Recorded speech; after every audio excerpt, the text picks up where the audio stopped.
I'm Sonia and this is my channel, See It Then, See It Now.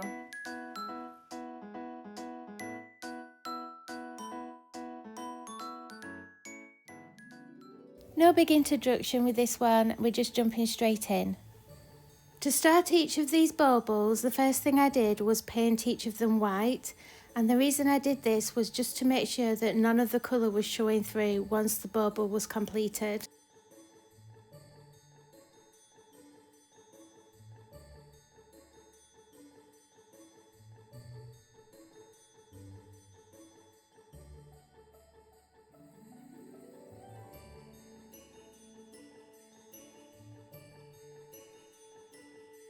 This is a really easy craft. There isn't really a lot to say. I just simply started gluing on the potpourri onto the bauble and trying to fit the pieces together so that there was the least amount of gap in between the pieces. Also making sure that I didn't have too many of the same type of piece together so that I had an even spread of the design and the colours right throughout the bauble, so I didn't end up with like one big patch all dark brown and another patch really with the pale colours. I tried to make sure that I mixed it all together so that it was evenly spread all the way through the bauble. I actually find doing this quite relaxing. It's like putting a big jigsaw puzzle together.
Once I got to the bottom of the bauble, I was very mindful of getting this to stand up once it was complete.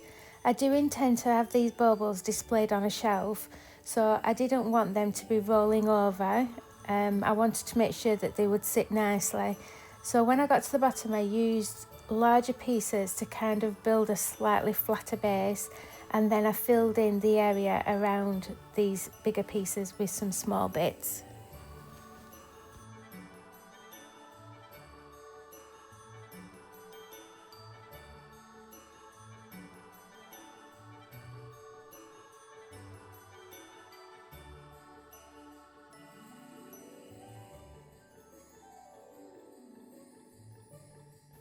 Once the bauble was completely covered, I wanted to make the loop on the top look bigger.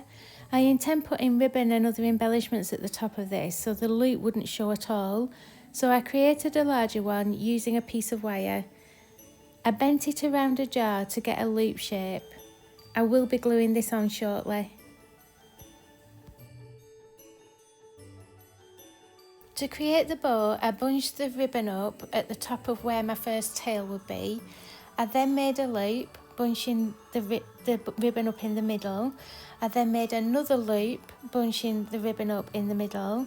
I then twisted the back round so that my second tail was going to be facing forward, and I secured the centre with some wire.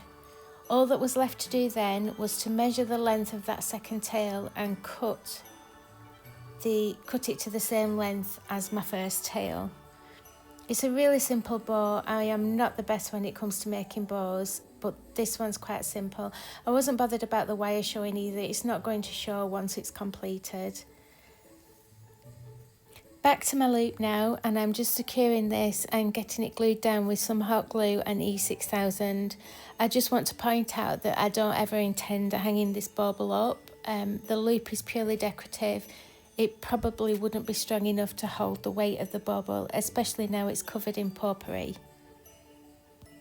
All that was left to do was make the top look extra pretty with some greenery, my bows and some pine cones.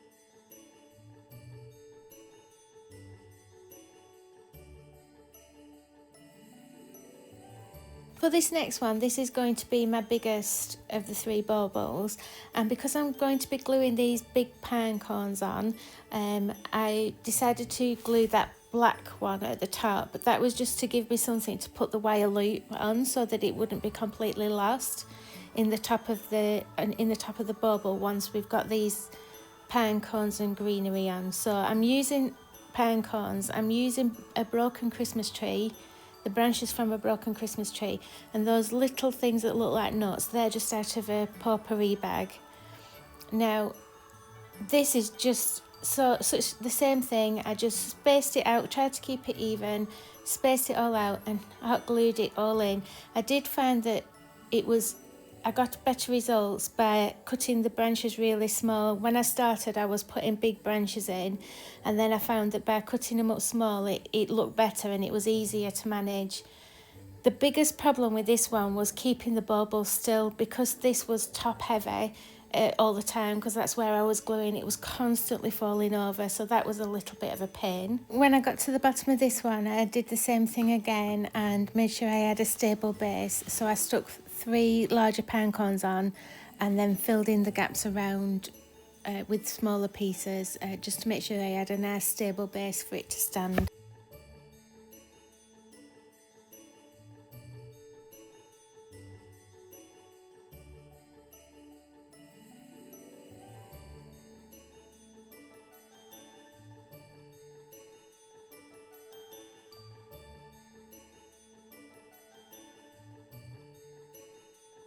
I added a loop in the same way as I did with the last one and used the same ribbon and some pretty embellishments just to finish it off.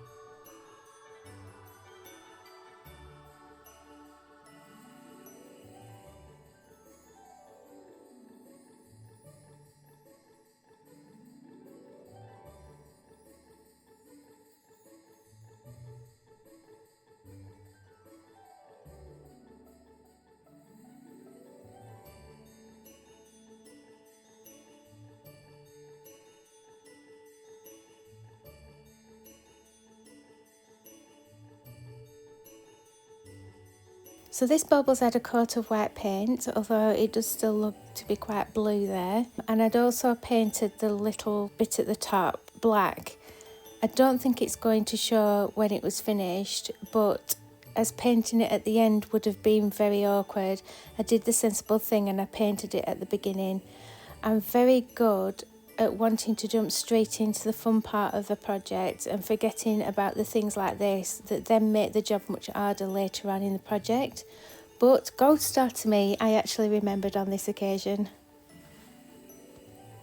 I tried to measure how much of the jumper I would need, and I wanted to have a little bit extra at the top so I could bunch it up. And I ended up with more jumper than I needed with this, so my measurements were a little bit off, but not to worry. Either it stretched or my measuring was out, and if you've watched my channel for a while, you'll know that it was probably my measuring. Anyway, at least there was too much. It would have been a lot harder if if there hadn't have been enough, so that trying to add a little piece in would have been much more of a challenge. I used hot glue to attach the jumper to the bauble. I started by gluing a seam down the bauble, trying to keep it straight and making sure that I had the right amount bunched up at the top.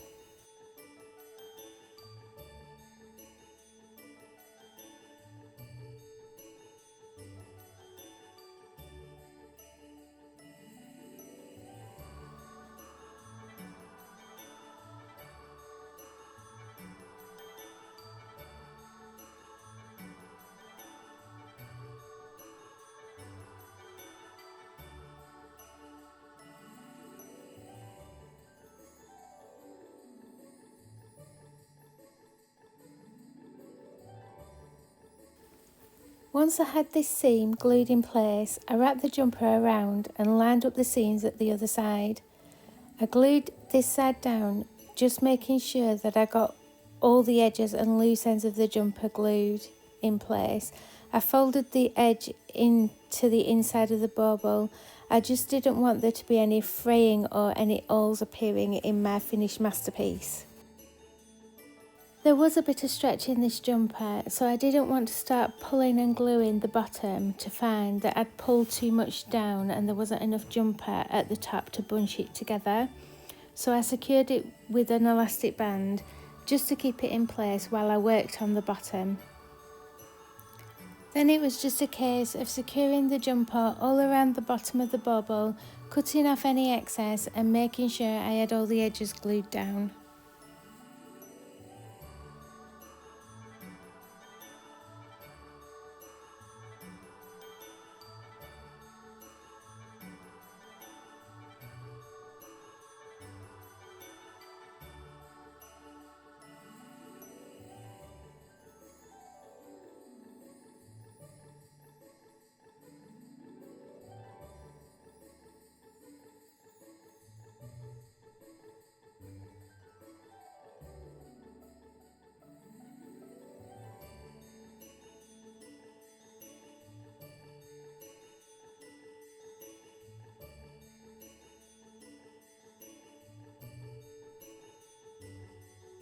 I absolutely love this string plaited like this. I think it looks really pretty.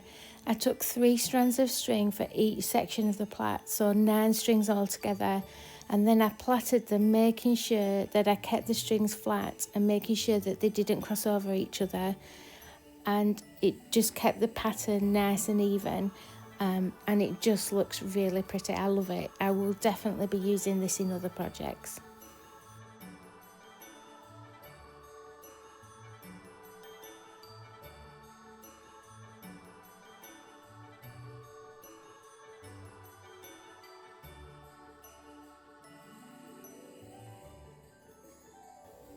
I glued 3 of these plaits around the centre of the bauble, making sure that I got all the ends glued down and secure. It became very apparent that this bauble was not going to stand up on its own. It was definitely just going to keep rolling over.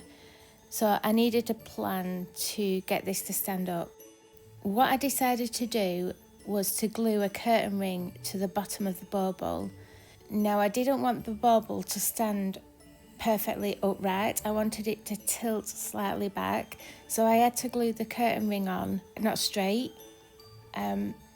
So I didn't like the way that looked then.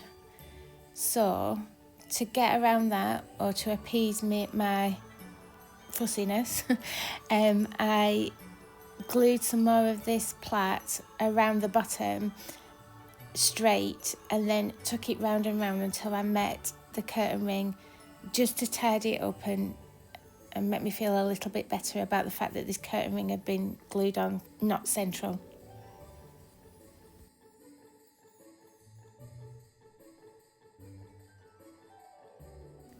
Then it was time to just glue on some embellishments, like I did with the other ones. I used the same ribbon, used some pine cones and things, and just glued it on and made it look extra pretty. And I think I love this one the most. I think this is my favourite of the 3 baubles.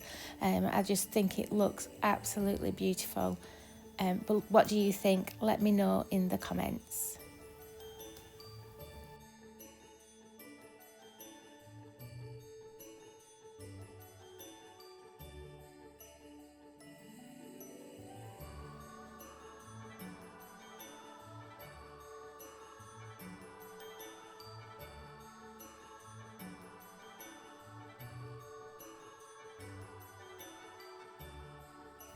So let's have a reminder and see it then.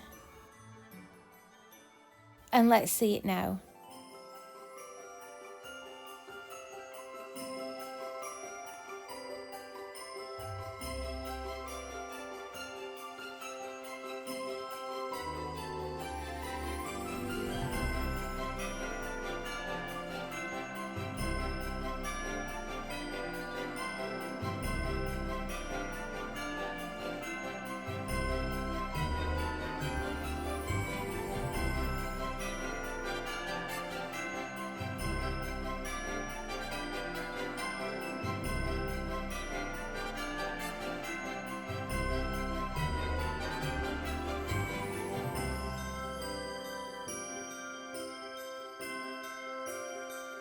That's it for this one. I hope you enjoyed it. I absolutely love how these turned out. Let me know what you think in the comments. Hit that like button, and if you're not subscribed, then please do consider subscribing. It does help my channel to grow. We have the reef video coming very soon, the reef that I created for the Georgian dragon. That's nearly ready, so that will be out to you very soon. I have got an editor challenge that I'm working on at the moment, and that's looking absolutely amazing. I can't wait to share that one with you. And I've got some more live stuff coming. The live stuff will be, I will put notifications out on Facebook when I'm going live with that, so do make sure that you follow me on Facebook. You can also follow me on Instagram, and we will have more coming very soon. So that's it for this one, and I'll see you in the next one. Bye for now.